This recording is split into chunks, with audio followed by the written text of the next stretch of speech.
Terus kita rapi dengan Bapak Danten dan Ibu Rombongan. Inilah tanda Takengon dengan wisata alam yang cukup indah dengan potensi cukup banyak potensi wisata sini, juga potensi sumber alamnya. Dan kita berbincang-bincang dengan Bapak Danten, terbuka pikiran kami semua sini.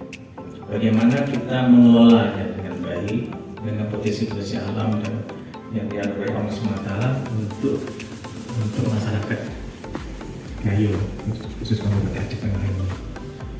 Jadi di sini kami lihat potensi cukup banyak.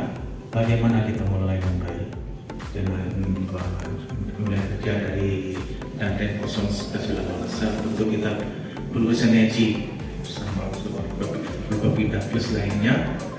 Tugas pokok dari TNI adalah membantu pemerintah daerah. Jadi jajaran kami di sini ada Kodim, Koramil, siap membantu APJ dalam melaksanakan tugas-tugas APJ dalam melaksanakan tugas untuk pembangunan daerah yang ada di wilayah Takengon ini.